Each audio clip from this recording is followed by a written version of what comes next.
It would appear that I'm riding a new bike. Let's get the scoop. G'day trendsetters, I'm John with Gravel Cyclist and I'm coming to you today with a very special unboxing and features video. If the massive box to my right isn't a clue, it's the latest machine to be released by my friends at Allied Cycle Works of Rogers, Arkansas, namely a bike designed to tame the pavement and the gravelly roads less travelled, the Echo.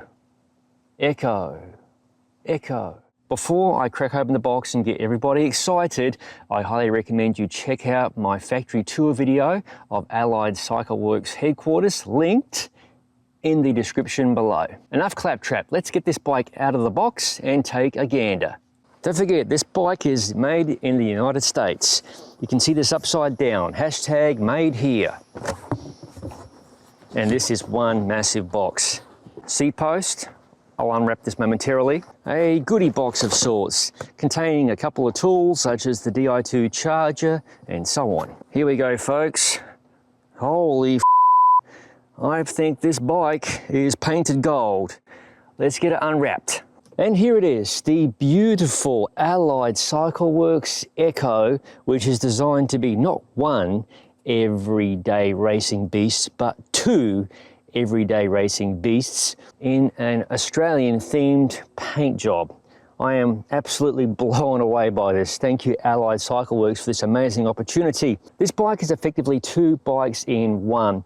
What I mean by that is, at the fork, you've got a flip chip. At the rear chainstay, you have another flip chip. You can flip this bike between a super fast road bike designed for pavement going action, or flip the chips around and you have yourself a very fast gravelly roads bike, which is the current mode the bike is engaged in. In a nutshell, the flip chip on the fork adjusts the head tube angle by a smidge, about half a degree I believe, and on the rear you gather more tyre clearance.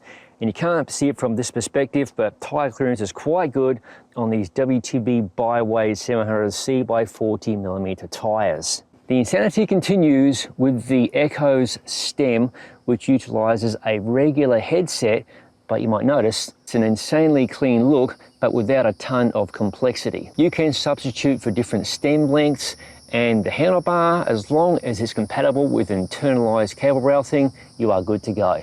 On the subject of handlebars, they're by Black Ink, which is the same for the setback carbon fiber seat post, which also happens to be the repository for the Di2 internalized battery. This bike is very race oriented, so it has a minimum of fixing points on the frame. It has 3 bottle cage mounts, 2 in the regular places you would expect, and 1 beneath the bottom brackets. And here's the bike with 200 plus miles on it. In keeping with the nature of the internalized handlebars, the remainder of the bike, everything is internalized.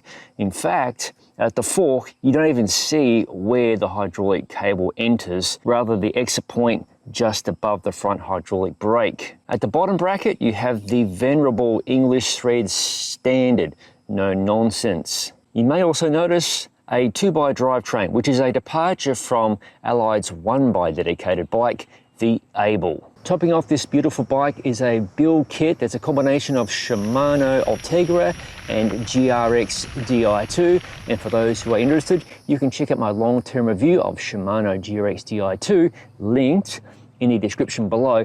And there's also a beautiful pair of Envy AR disc wheels to really make this bike stand out, and they are pretty well proven performers. Think of this video as a little teaser before my long-term review of this bike kicks off. In the interim between now and the review appearing, I suggest you check out the Gravel Cyclist Instagram account or the Gravel Cyclist Facebook page. I like to post teaser images to those entities as my review rolls along. As always, thank you for watching, and please consider subscribing to the Gravel Cyclist YouTube channel if you haven't already for product reviews, bike reviews, ride experience videos and other madness, as all of it is released to the channel.